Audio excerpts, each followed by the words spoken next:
between DMK, AIADMK and the BJP.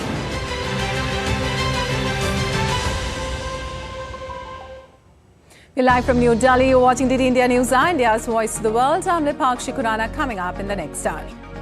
Strongest criticism of Israel's Prime Minister Benjamin Netanyahu by US President Joe Biden as he calls his actions on Gaza a mistake, says he doesn't agree with his approach. Abortion rights back in focus as Arizona's top court revives a ban on abortions under a law from 1864. President Biden blames Republicans for ripping away women's freedom. Voting underway in South Korea for the 22nd parliamentary polls, election seen as a referendum on President Yoon Suk Yeol. Muslims across the world celebrate the festival Eid-ul-Fitr, India to celebrate Eid on Thursday.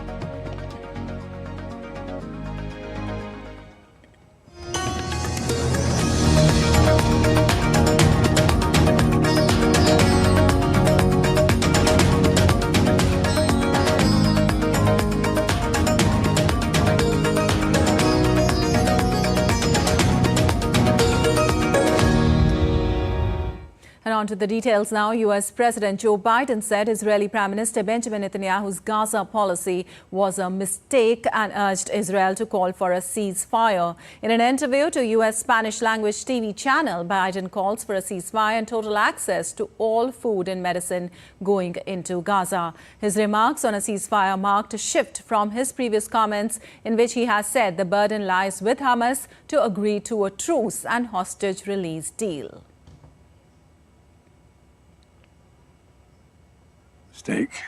I don't agree with his approach. I think it's outrageous that those three vehicles were hit by drones and taken out on a highway where it wasn't like it was along the shore. It wasn't like there was a convoy moving there, etc. So what I'm calling for is for the Israelis to just call for a ceasefire, allow for the next 6-8 weeks total access to all food and medicine going into the country. I've spoken with everyone from the Saudis to the Jordanians to the Egyptians. They're prepared to move in. They're prepared to move this food in. And I think there's no excuse to not provide for the medical and the food needs of those people. They should be done now. Meanwhile, an in-person meeting of Israeli and U.S. officials on the planned operation in the Gaza city of Rafah are expected next week. Constant communications happening every day, but as it relates to this particular conversation, when they're going to be here in person, members of the Israeli government, that's going to happen in a couple of weeks. Meanwhile, Israel says aid is moving into Gaza more quickly after international pressure to increase access. It said 468 aid trucks moved into Gaza on Tuesday, following 419 on Monday. International pressure to increase access on Israel sharpened last week, including from its closest ally, the United States. White House has termed the substantial increase of aid into Gaza as good, but said is not good enough. Talking to them about alternative and, in our judgment, effective ways at solving a problem that needs to be solved, but doing it in a way that does not endanger the innocent. Those conversations are ongoing. My expectation is that we'll see Israeli colleagues again next week to pursue that. Well, the UK joined 8 other nations in an international large-scale dropping of essential aid, coinciding with the end of Ramadan. Participating countries include Jordan, Indonesia, United Arab Emirates, Netherlands, France, Germany, Egypt, and the United States. Meanwhile, Cameron said the UK's position on arms sale to Israel was unchanged, but reaffirmed his concerns around the humanitarian access issue in Gaza.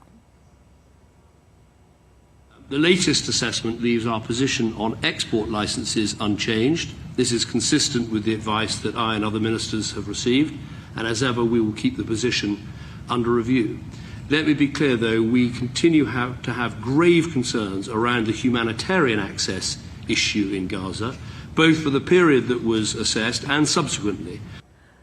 Well, Arizona's top court on Tuesday upheld an 1864 law that bans nearly all abortions. The Arizona Supreme Court ruled 4-2 in favor of an anti-abortion obstetrician. The court, however, also put its ruling on hold for the moment and sent the case back to a lower court to hear additional arguments. The ruling was focused on a law in the books long before Arizona achieved statehood. It outlaws abortion from the moment of conception except when necessary to save the life of the mother, and it makes no exceptions for rape or incest. Doctors prosecuted under the law could face fines and 2 to 5 years in prison.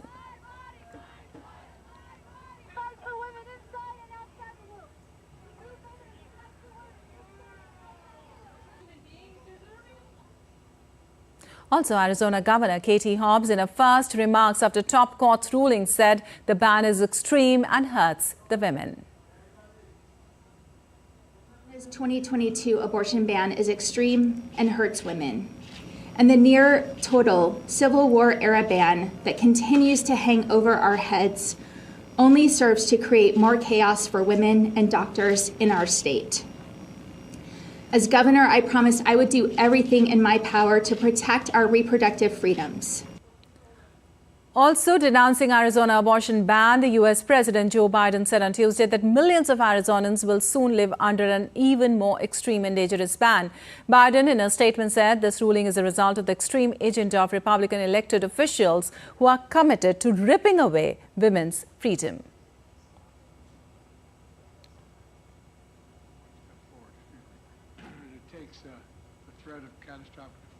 And moving on, Japanese Prime Minister Fumio Kishida will hold a summit with U.S. President Joe Biden, showcasing closer security and economic ties between the allies. Wednesday's summit is a historic upgrade in defense ties between the longtime allies in the face of China's growing might. Two leaders are expected to announce measures to enhance security cooperation, to enable greater coordination and integration of forces. On Tuesday, U.S. President Joe Biden and the First Lady welcomed Japanese Prime Minister and his wife to the White House. Kishida is the fifth world leader honored by Biden with a state dinner since he took office in 2021. Kishida also addressed a roundtable on critical and emerging technologies hosted by the U.S. Chamber of Commerce in Washington. He said he saw opportunities for more collaboration with the United States in next-generation computer chips. Japan welcomes investment from the United States that push forward such cooperation in critical and emerging technology. The economic growth our country obtains through your investments shall serve as a funding source of further investments into the United States by Japanese entities. The Prime Minister has also been invited to address a joint meeting of Congress on Thursday. He will be just the second Japanese leader to address the body. Shinzo Abe gave a speech to Congress in 2015.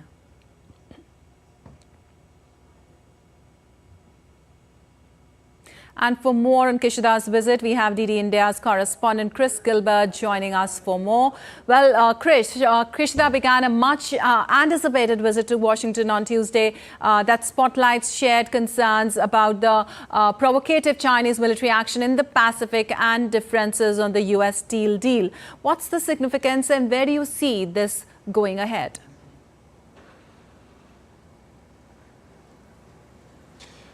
Well, it's not singularly focused on China. There are broader concerns that Japan has, considering the US elections this year and the potential outcome if Donald Trump was to become president one more time. That may signal, some analysts believe, once again a change or an inwardness or an introspection in US foreign policy and security policy. Again, maybe resuming some isolationist or protectionist stances that may be, concerning for a country like Japan, which effectively relies on the US military for protection, although that is becoming less and less the case as the self-defense forces here becomes, increasingly well-funded. but also as the US Defense Forces, US military and Air Force in Japan becomes increasingly established and entrenched in the security fabric of the area as well. And so, the Prime Minister is going to be looking to reconcile the relationship with President Biden. He's going to be looking to make new contacts and no doubt get the temperature on the ground from governors and senators as well while he's doing some state visits. So he is in the market for selling Japanese investment. He's also there to buy as well, armed with a new $55 billion budget. Which again increases defense spending in Japan. It has procured 400 Tomahawk missiles from the US in the last year and the hardware to launch those Tomahawk missiles. And so, as I say, it's not singularly focused on China. There is a bigger picture here that the US is obviously, no doubt just as eager to engage in as well. Right. Also, Krish, Kishida has also been invited to address a joint meeting of the Congress on Thursday. That's tomorrow. What all is expected there?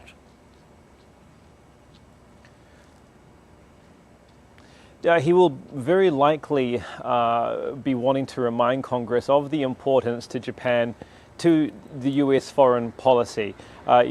Previous prime ministers have summed up Japan's relationship to the US as the spearhead of US foreign policy, or the unsinkable aircraft carrier, ever since the formation of Japanese democracy following the Second World War. There has been a link between the US and Japan that has never really been threatened.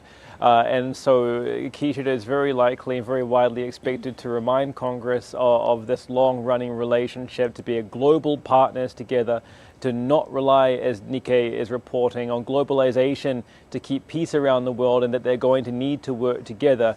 Again, that works in Japan's interest, but it also works in the US interest as well, because there is a lot of investment and a lot of money at stake that could be going into the US, such as the new Toyota factory, the EV plant in North Carolina.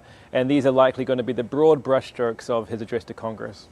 All right. Thank you so much, Chris, for that update from Tokyo. And moving on, Philippines President Ferdinand Marcos Jr. on Wednesday said the upcoming trilateral summit with US and Japanese leadership will include an agreement to maintain security and freedom of navigation in the South China Sea. Talking to media, Marcos said the details of the cooperation will be discussed further when the three leaders meet in Washington on Thursday. Philippines President's upcoming visit to US is a follow-up on Biden and Marcos' last meeting in 2023.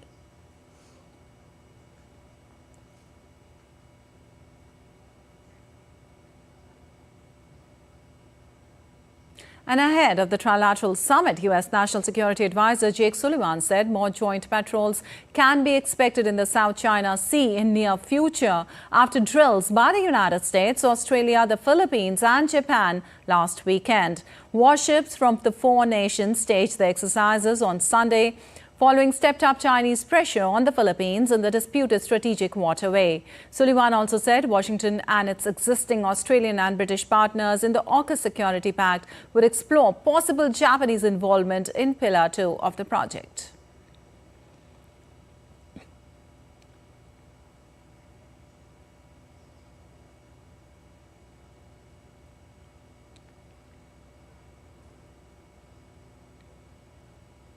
And still to come on DD India News Hour. Parents of a teenager who shot and killed 4 classmates in US Michigan convicted of manslaughter, sentenced to between 10 and 15 years, a rare case of parents being held responsible in a school shooting. Ireland gets youngest ever Prime Minister Simon Harris. And physicist Peter Higgs, who shed light on dark matter, dies at 94.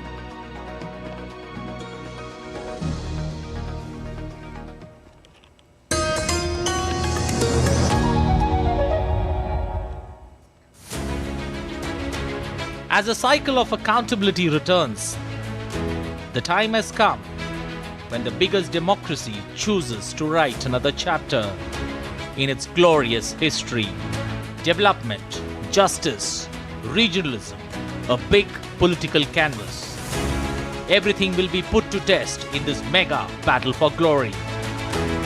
DD India dissects what makes elections 2024 the battle royale in Indian politics. Data and analysis free from bias to help you understand why India matters. Great Indian Election on weekdays at 8:30 p.m. only on DD India.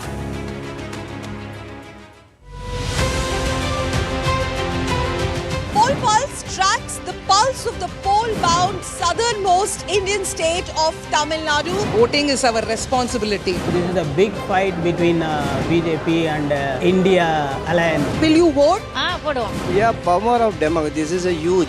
BJP is trying her best, for the past 10 years under the flagship of Sri Narendra Modi Garu. The 2024 Lok Sabha polls in Tamil Nadu are witnessing the battle royale between DMK, AIADMK and the BJP.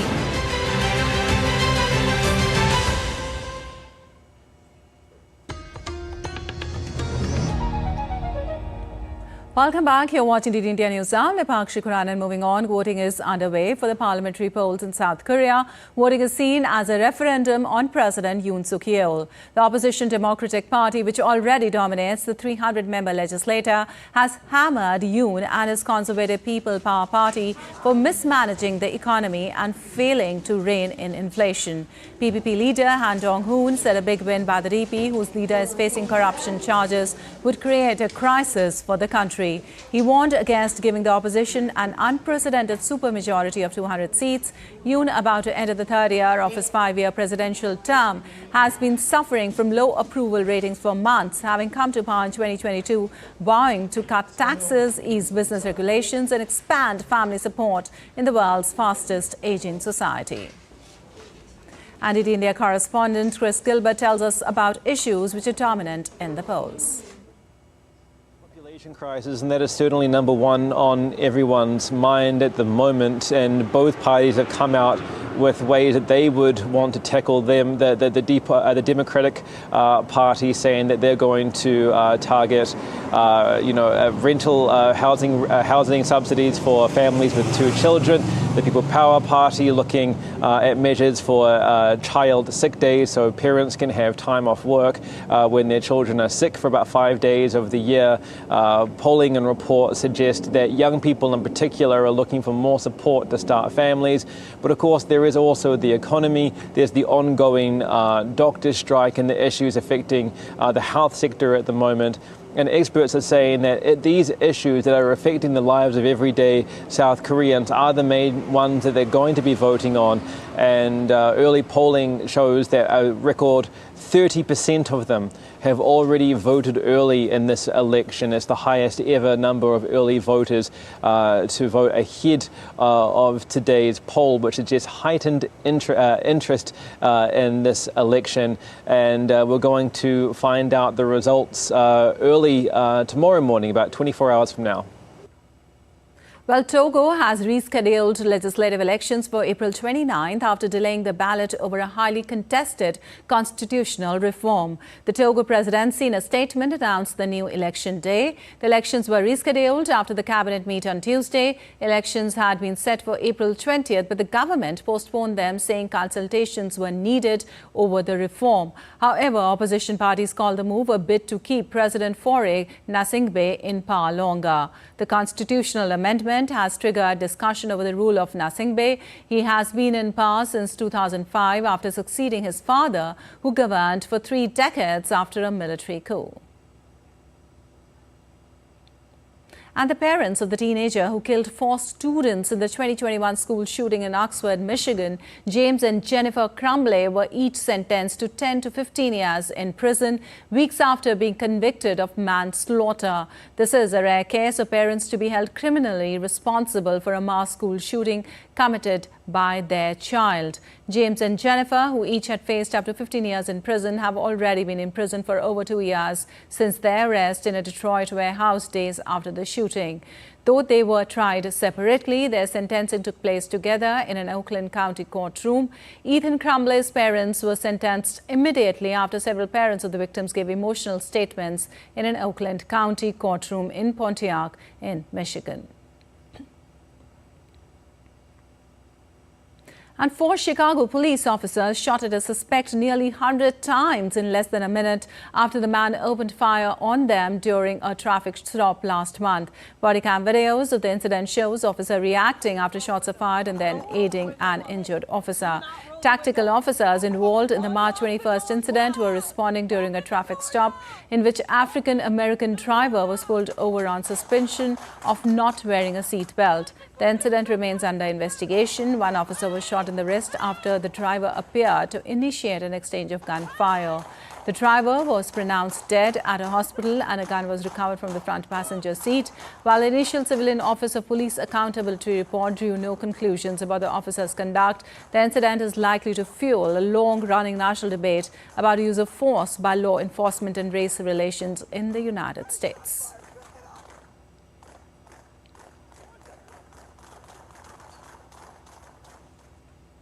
And member countries of the Organization of American States rejected the raid by Ecuadorian police on the Mexican embassy to arrest a former official. OAS Secretary General Luis Almagro said international law must be respected and diplomatic headquarters are inviolable. He also added that the raid could not be justified by internal laws. In the first extraordinary session of the OAS Permanent Council, Almagro also urged both countries to find a peaceful solution to disputes. A second extraordinary session of the OAS Permanent Council will be held today in Washington to find an amicable solution to the breakdown of bilateral relations between Ecuador and Mexico.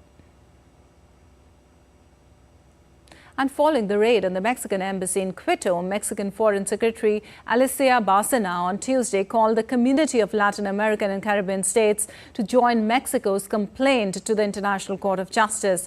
CELAC of foreign ministers gathered in an extraordinary meeting to discuss an unusual raid on April 5th to arrest the former Ecuadorian Vice President Joao Glass, who had for months taken refuge in Mexico's embassy in Quito.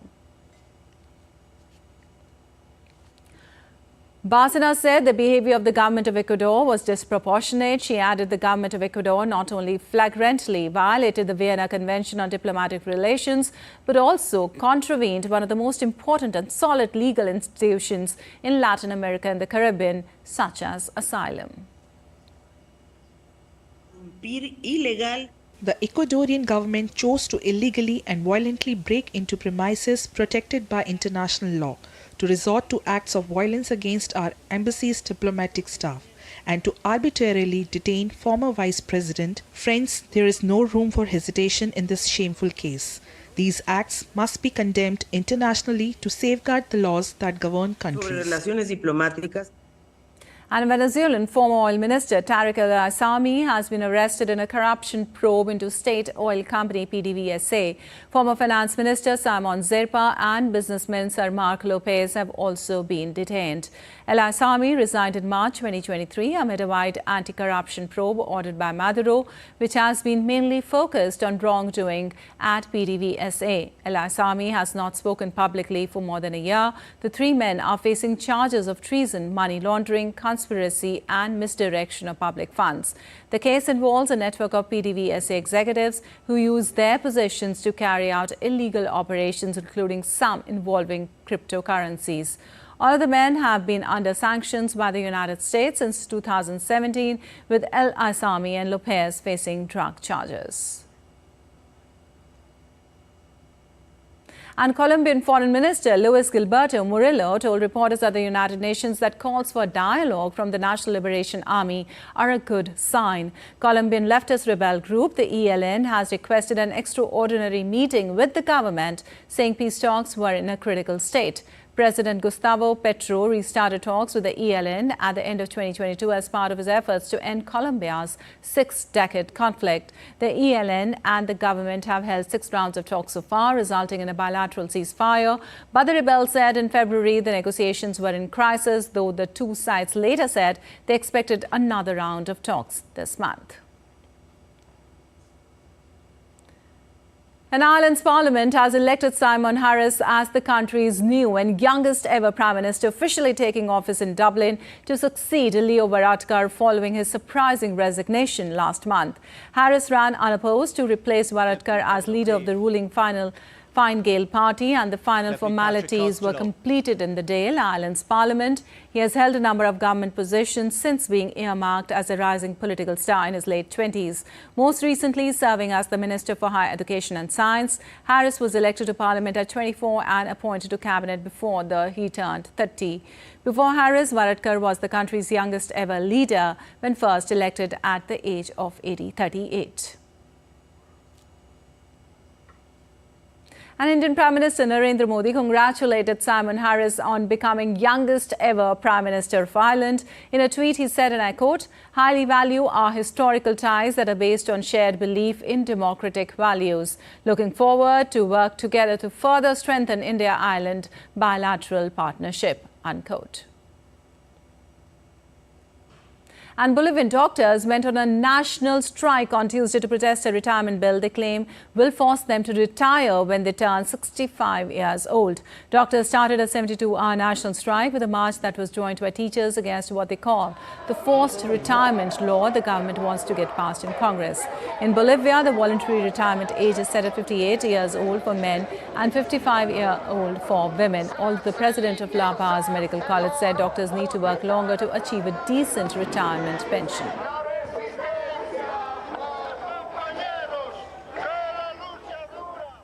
And in Chile, workers from the Huachipato steel plant in the Biobío region marched to the capital on Tuesday to protest against the suspension of steel production at their main plant. The workers shouted slogans, held banners and signs with the faces of Chilean President Gabriel Boric, Finance Minister Mario Marcel and Economy Minister Nicolas Groh, demanding that they take action to prevent the permanent closure of the plant. The Huachipato steel plant, one of Chile's largest steel producers, announced in March that it was suspending steel production at its plant in Biobío because it could no longer compete with imports from China. According to the governor of the Biobío region, Rodrigo Diaz, the decision put more than 20,000 jobs at the risk. An area of low pressure in the Atlantic Ocean brought coastal flooding, rough seas and rain to parts of England and western France early this week. Footage captured and showed huge waves crashing over a sea wall in Saint-Malo, France, flooding a street as passers-by watched on. Weather warnings were issued across Brittany. Upon reports, Storm Pierre would bring strong winds to the region. Transport was disrupted in parts of Normandy and several regions in France were placed on orange alert.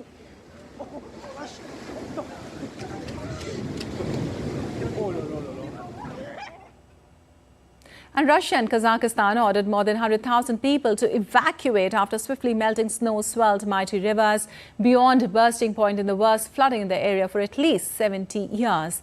The deluge of melt water overwhelmed scores of settlements in the Ural Mountains, Siberia and areas of Kazakhstan close to the rivers. The Ural is Europe's third longest river, which flows through Russia and Kazakhstan into the Caspian.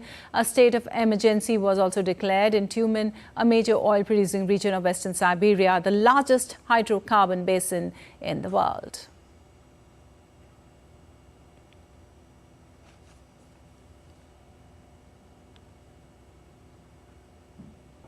And moving on, Nobel Prize laureate physicist Peter Higgs has died at age 94. His theory of an undetected particle in the universe changed science and was vindicated by a Nobel Prize winning discovery half a century later. The discovery of the Higgs boson in 2012 was widely hailed as the biggest advance in knowledge about the cosmos for over 30 years and pointed physics towards ideas that were once science fiction.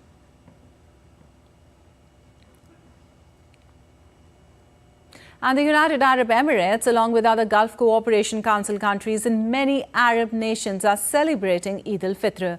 This joyous occasion marks the conclusion of the holy month of Ramadan for millions of Muslims across the region. The timing of Eid-ul-Fitr, which translates to the feast of breaking the fast, is determined by the sighting of the crescent moon in accordance with the Muslim lunar calendar. Special Eid prayers were offered to the mosque on this auspicious occasion.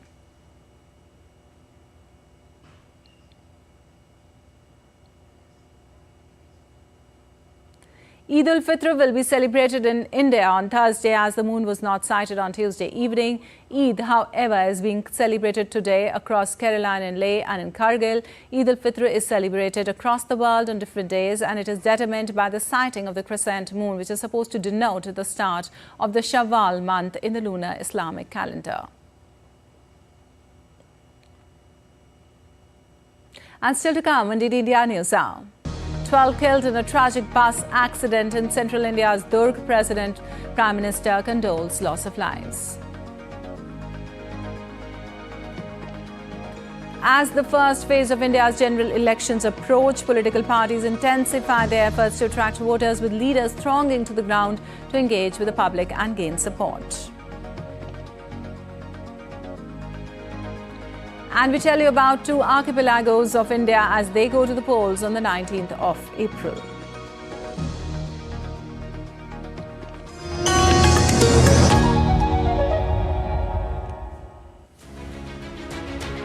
As the cycle of accountability returns, the time has come when the biggest democracy chooses to write another chapter in its glorious history.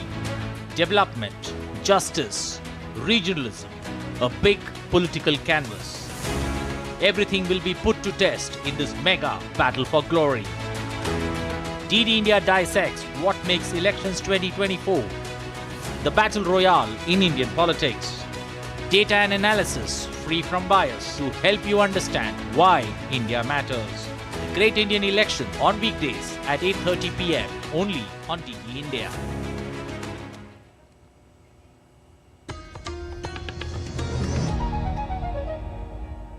Welcome back. You're watching DD India News. I'm Lepakshi Kurana, and time now for a quick recap of the headlines.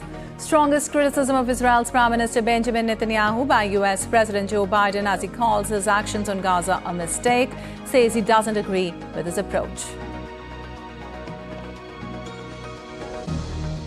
Abortion rights back in focus as Arizona's top court revives a ban on abortions under a law from 1864. President Biden blames Republicans for ripping away women's freedom. Voting underway in South Korea for the 22nd parliamentary polls, election seen as a referendum on President Yoon Suk-yeol. Muslims across the world celebrate the festival Eid-ul-Fitr, India to celebrate Eid on Thursday.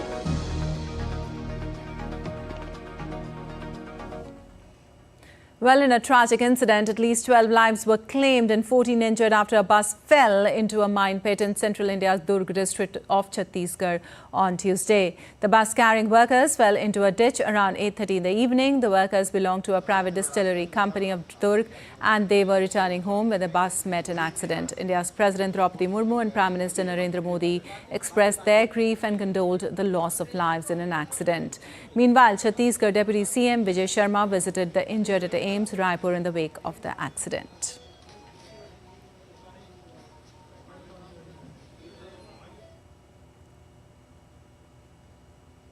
And now let's get you the latest on the world's largest democratic election in India.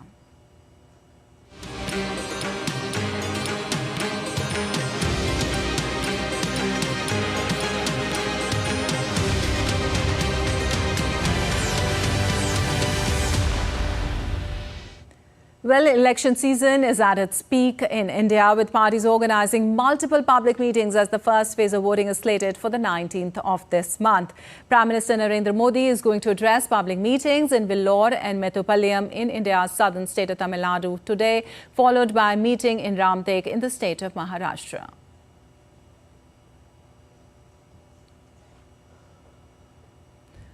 Also, India's Defence Minister Rajnath Singh will be addressing public rallies in Saharanpur, Bulandshahr and Sambhal in India's northern state of Uttar Pradesh.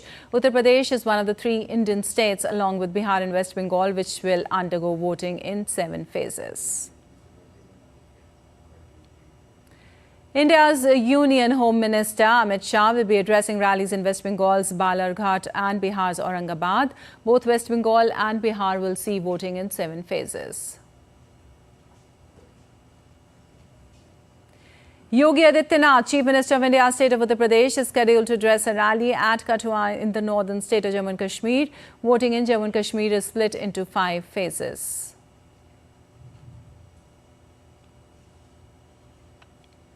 And India's ruling Bharatiya Janata Party released a new song which mirrors the feeling of the entire nation. The song highlights the transformation the country underwent in the last 10 years of the party's rule.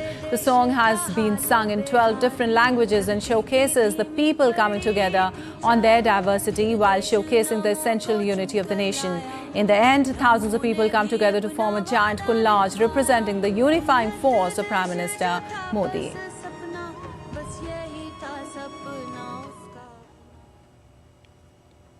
And the hearings of a PIL against the use of the INDI acronym for the opposition group Indian National Developmental Inclusive Alliance is scheduled to be heard in Delhi's High Court on Wednesday. The Delhi High Court gave the opposition alliance a last and final opportunity of a week to reply to the PIL.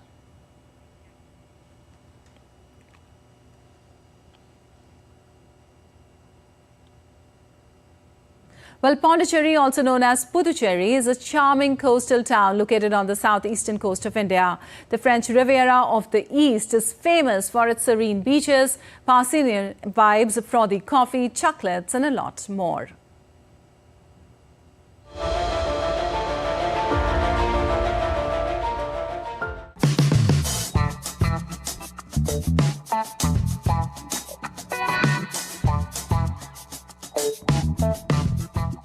The Indian Union Territory of Puducherry is geographically unique. It comprises 4 unconnected districts: Puducherry, Karaikal, Mahe, and Yanam. Puducherry and Karaikal are surrounded by the state of Tamil Nadu, whereas Mahe is surrounded by the Kerala state and Yanam by the state of Andhra Pradesh.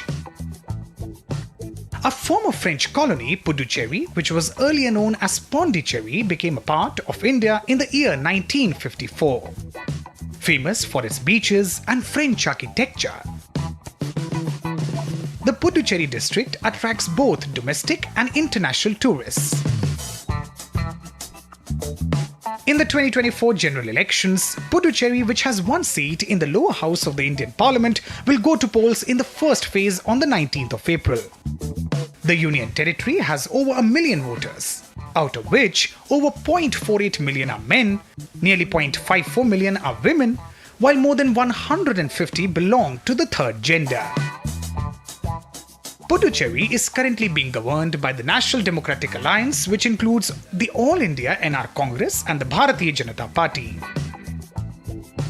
Other prominent parties in the fray are the Dravid Munnetra Kazhagam and the Congress Party. In the 2019 general elections, the lone Lok Sabha seat was bagged by the Congress Party. The 2024 polls in the Union Territory is majorly seen as a 3-cornered contest between the Congress, BJP and the All India Anna Dravid Munnetra Kazhagam or the AIADMK. Election Desk, DD, India.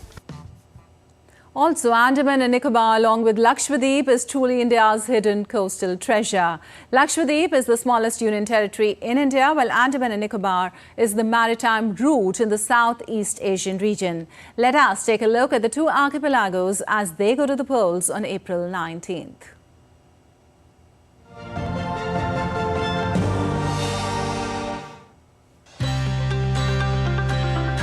The archipelago of Andaman and Nicobar Islands is one of India's union territories located in the Bay of Bengal, comprising about 836 islands spread over an area of 8,000 square kilometers. Situated approximately at a distance of about 1,400 kilometers from both the Indian cities Kolkata and Chennai, the Andaman and Nicobar Islands are divided into 3 districts with Port Blair as the administrative capital. The group of islands, rated high on the tourism list because of its natural beauty and pristine beaches, has been seeing a surge in infrastructure upgradation works in the recent years. These include projects like underwater fiber optic projects, GPS motion sensors, automated weather stations, solar energy plants, tourism infrastructure, and upgraded military bases. With a population of about 434,000, residing in 31 out of the over 800 islands.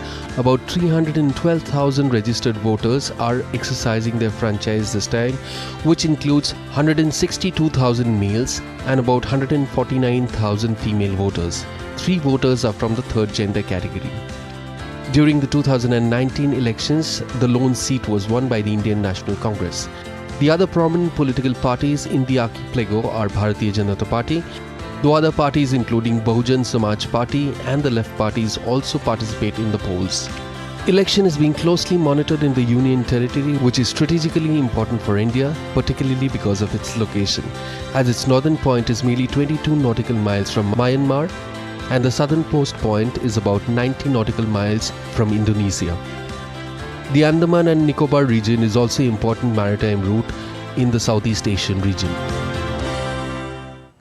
Well, another win for India at United Nations. India's nominee Jagjit Pavadia re-elected as a member of the International Narcotic Control Board for the third term from 2025 to 2030. In the process, Pavadia received the highest number of votes among all the candidates for this position. India remains steadfast in its commitment to actively engage in the discourse within UN bodies, upholding the principle of Vasudhaiv Kutumbakam, the world as one family.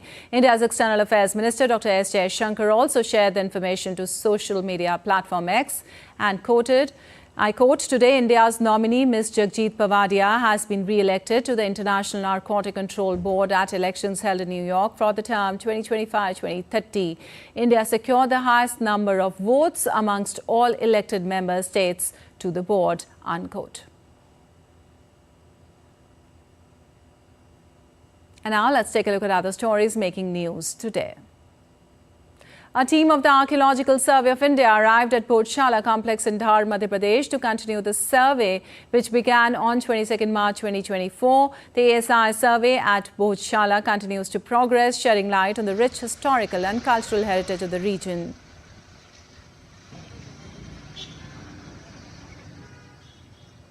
An earthquake of magnitude 3.1 on the Richter scale hit Gujarat's Bhavnagar on Tuesday. The National Centre for Seismology said the tremor shook the region. The earthquake caused a panic among residents. No immediate reports of damage or casualties have been received as of now.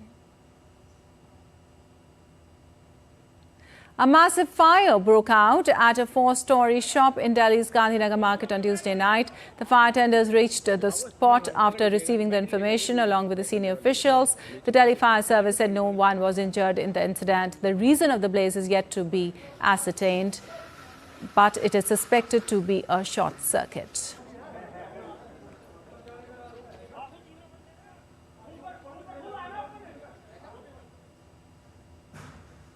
Morning Aarti being performed on the second day of Navratri at Jhandewalan Temple on Wednesday. The first Aarti of the day at Jhandewalan Temple is called the Mangal Aarti. The devotees thronged the temple to offer prayers early morning.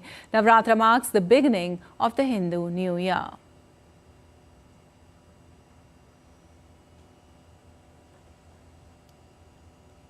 And April 10th is being celebrated as the World Homeopathy Day, a day that serves as a global platform to make people aware about the principles and benefits of homeopathic medicine. Here is a detailed report.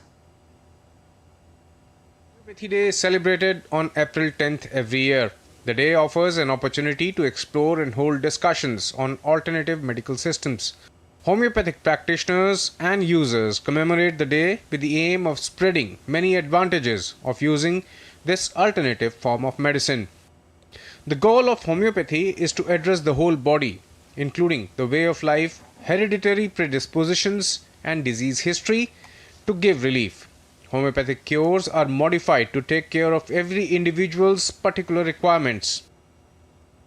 The World Homeopathy Day also underlines the importance of encouraging people to take up homeopathy as a profession. The day aims to promote evidence-based healthcare practices and also using human beings' own healing power to cure a disease. Benefits of homeopathic medicines are many. Homeopathy promotes the use of natural recovery processes for many illnesses, utilizing the body's healing power. Homeopathic remedies are generally tailored to address the root cause of the illness.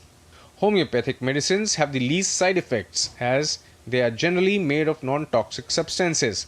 Homeopathic treatment can easily be integrated with other medical systems, fostering a holistic path of wellness.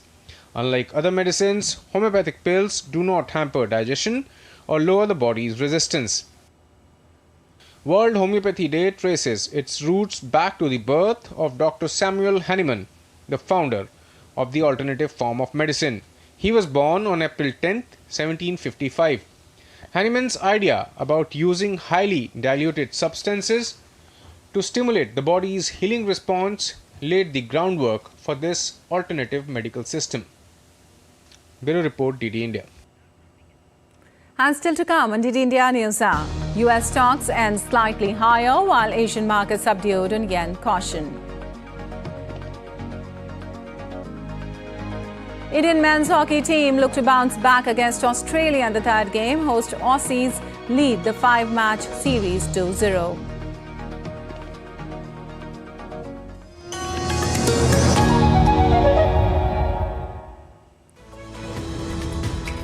We just don't bring you the news as it unfolds. We get to the heart of the matter. We don't just present facts. We demystify complex social, political and economic events. We break stories that shape the world's present and future because you deserve the truth. I am Tanvi Taneja from New Delhi. I'm Ollie Barrett from London. I'm Nick Harper from Washington, D.C. Join us on DD India Global Monday to Friday at these times.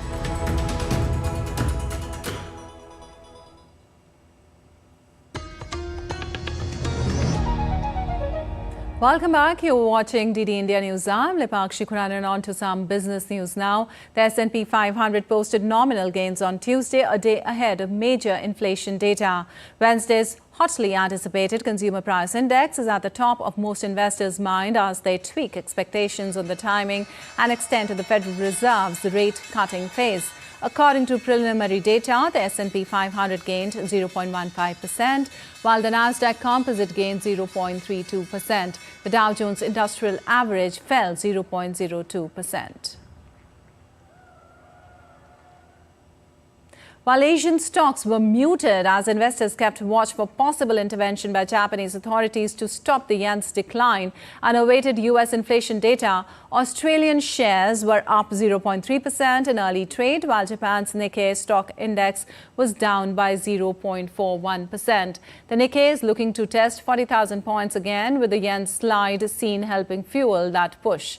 However, further weakness in the Japanese currency could prompt authorities to intervene, especially if the yen breaks 152 per dollar. Hong Kong's Hang Seng Index edged up 0.7% early, while China's blue chip CSI 300 Index was flat.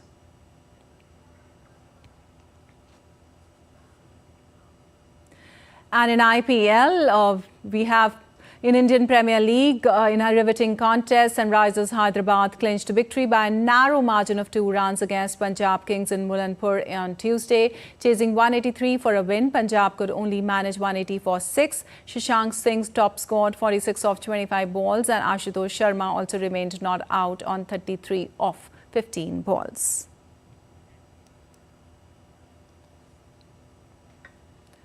Rajasthan Royals will square off with Gujarat Titans in Jaipur on Wednesday. Rajasthan have been unbeaten in their 4 matches so far. They are on top of the points table. On the other hand, Gujarat have lost 3 of the 5 matches and are at number 7. In their previous match against Royal Challengers Bangalore, Rajasthan Royals secured victory by 6 wickets, with Jos Buttler scoring a century and Yuzvendra Chahal taking 2 wickets, while Gujarat Titans in the last game against Lucknow Super Giants suffered a 33-run defeat. Rajasthan and Gujarat have played 5 IPL matches against each other. Rajasthan have won only 1 match and Gujarat secured victory in 4 games. Rajasthan Royals have been led brilliantly by Sanju Samson this season, while Shubman Gill has had his share of success as the new Gujarat captain.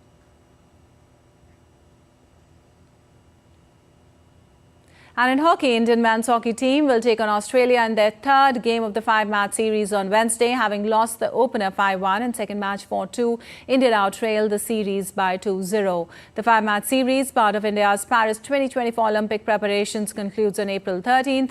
At the Olympics, India and Australia are placed in Group B of the hockey competition. India, which won the bronze at the 2020 Tokyo Olympics, will look to change the colour of the medal this time around.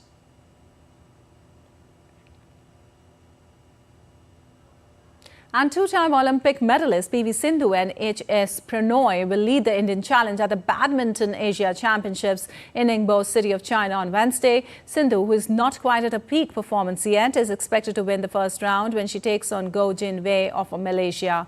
Sindhu will look to get maximum points from this tournament. In the men's single category, Lakshya Sen's recent strong finishes at the French Open and All England Championships are a positive sign. This tournament presents him with an opportunity to secure his spot at the Paris Olympics.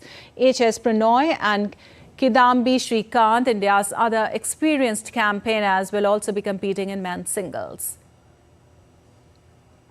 On the women's doubles side, Tanisha Crasto and Ashwini Punappa, who are currently leading the Olympic qualification race, will face an Indonesian challenge. Teresa Jolly and Gayatri Gopichand will also be in action against the Chinese pair.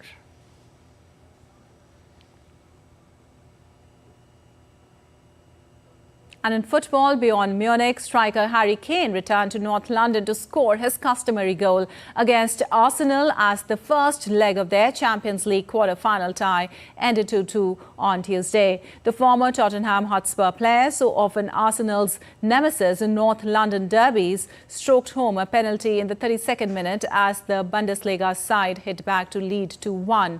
Premier League leaders Arsenal, playing in their first Champions League quarter-final for 14 years, had gone in front early on with a clinical Bukayo Saka strike. But beyond showed they remain a European force to be reckoned with. Arsenal was stunned as their former striker Serge Gnabry levelled 6 minutes later and Kane rolled home his 39th goal. But Leandro Trossard equalised in the 76th minute to leave the tie hanging in the balance. And Real Madrid and Manchester City slugged out a thrilling 3-3 draw in a rip-roaring Champions League quarter-final clash in Madrid on Tuesday, leaving the tie between the last two holders of the trophy wide open for the second leg. Federico Valverde salvaged a draw for Real late on after City had taken a 3-2 lead with sumptuous strikes from Phil Foden and Josko Guardiola following a Ruben Dias own goal and Rodrigo strike that gave the hosts a half-time lead in Spain's capital. It was another epic encounter as the teams faced each other in a Champions League knockout tie for a third year running. And world number one, Novak Djokovic, made an emphatic start at the Monte Carlo Masters with a 6-1, 6-2 win over Russia's Roman Safiullin to ease into the third round. Djokovic looked fresh as he broke Safiullin's serve 3 times in the opening set, and a further 2 breaks in the second was enough to seal the win. Hubert Hurkacz moved into the second round with a 6-4, 3-6, 7-6 win, but was made to battle by Britain's Jack Draper after the Polish 10th seed looked like dominating early on. Alex de Minaur had little trouble seeing off the challenger former champion Stan Wawrinka, winning 6-3, 6-0 to progress to the second round. German 5th seed Alexander Zverev made light work of his second round match, defeating Sebastian Ofner 6-3, 6-4. And Carlos Alcaraz has withdrawn from the Monte Carlo Masters due to a forearm injury. Alcaraz, who successfully defended his Indian Wells title last month before losing to Grigor Dimitrov in the Miami Open quarter-finals, was due to face Canada's Felix Auger-Aliassime. Alcaraz may also have an eye on his preparation ahead of the French Open, which begins on May 20th. Italian Sonego, who lost in the second qualifying round to Roberto Bautista Agut, has been handed a second chance as a lucky loser and will play Auger-Aliassime.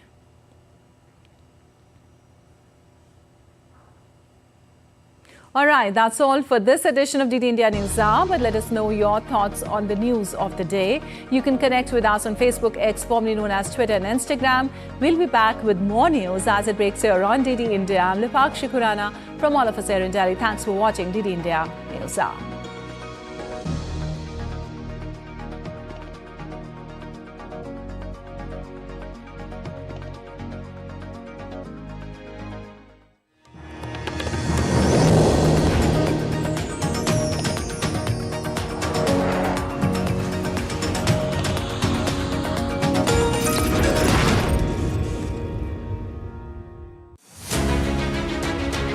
As the cycle of accountability returns, the time has come when the biggest democracy chooses to write another chapter in its glorious history. Development, justice, regionalism, a big political canvas. Everything will be put to test in this mega battle for glory. DD India dissects what makes elections 2024 the battle royale in Indian politics. Data and analysis free from bias to help you understand why India matters. Great Indian Election on weekdays at 8:30 p.m. only on DD India. यकीन है खुद पर है नाज। सुनती हूँ अपने मन की आवाज, कभी शर्मीली तो कभी हूँ जाबाज। रुकना मेरी आदत नहीं, थमना मेरी चाहत नहीं। मैं हूँ नारी, यही मेरा अंदाज। हर जिम्मेदारी मैं बखूबी निभाती हूँ। वोट दे, प्राउड वोटर कहलाऊंगी। पूरे देश संग चुनाव का पर्व मनाऊंगी। Poll Pulse tracks the pulse of the poll-bound southernmost Indian state of Tamil Nadu. Voting is our responsibility. This is a big fight between BJP and India alliance. Will you vote? Yeah, power of democracy. This is a huge. BJP is trying her best, for the past 10 years under the flagship of Sri Narendra Modi Garu. The 2024 Lok Sabha polls in Tamil Nadu are witnessing the battle royale between DMK, AIADMK and the BJP.